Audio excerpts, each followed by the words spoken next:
Hey there, Alex here. With mid-range devices, manufacturers often have to pick and choose features to make sure the device hits the intended price point. In the case of the Realme 7 Pro, it's mostly about the 65-watt fast charging. But before we get to that, let's start from the beginning. First of all, in terms of design, it's pretty standard looking for a mid-range phone these days. Even though it's mostly plastic aside from the screen, it does feel pretty solid, and the finishing on the back panel actually looks and feels pretty good.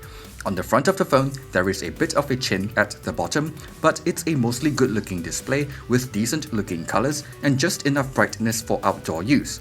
The optical fingerprint sensor here is fast and reliable as well. There is no high refresh rate here, but it's not a deal breaker to me. It's nice to have that smoother scrolling, but most of the things that I do on my phone doesn't really benefit from a higher refresh rate. The phone is of course lacking other premium features as well, like IP rating, wireless charging and whatnot, but it does come with a bunch of other nice to have features, like the dual SIM plus micro SD card slot, a headphone jack and stereo speakers.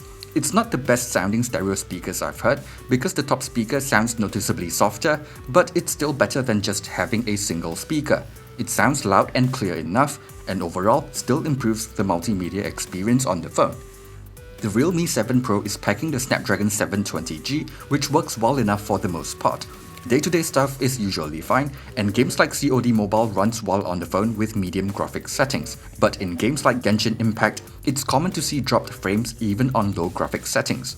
Another thing to note is that it seems like high frame rate mode is not available for Mobile Legends, which is a bit annoying.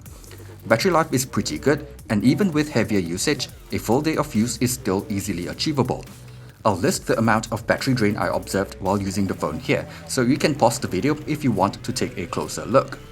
The main selling point of the phone is the 65-watt charging, and I was able to get a full charge from empty in about 40 minutes. If you often find yourself forgetting to charge your phone, this will probably come in handy. In terms of the software experience, it is running Realme UI based on Android 10, which should already give you a hint on the speed of software updates for this device. But other than that, I think the design looks pretty decent and it works similarly to stock Android, just with more customization options and features. For example, it has a sidebar that allows me to easily multitask, I can take a long screenshot pretty easily, and being able to block notifications while gaming is useful to me as well. But there are some weird quirks here. It has gesture music control, which I find useful for changing tracks while jogging, but it seems to only work with the default music player, which makes no sense. Anyway, let's move on to camera performance, which I think is good enough for a phone in this price range. It is able to capture decent looking shots in good lighting for both the main and ultra wide angle camera, and the depth sensor can be useful for portrait shots as well. The image processing for the main camera is surprisingly consistent as well. Front camera looks pretty okay too with decent HDR performance. However, it does fall apart pretty quickly in low light, and even though it has night mode, it's only really useful for the ultra wide angle camera as well as the front facing camera. For the main camera, there is a noticeable crop and image processing isn't as reliable. There is a 2 megapixel macro camera here as well, but it is pretty much useless because just using digital zoom on the main camera produces better looking results. Video quality is pretty underwhelming overall, but I was a little surprised by how well the AI color portrait mode works. Anyway, I'll have a link in the video description with everything I took with the phone, and you can see for yourself whether it's good enough for your needs.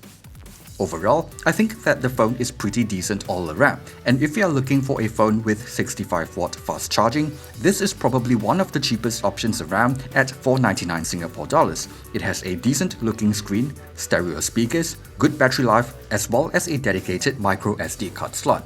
Personally though, because the similarly spec'd Pixel 4a comes in at the same price point but has better software support and much better camera performance, I feel like the price could be a tiny bit more attractive.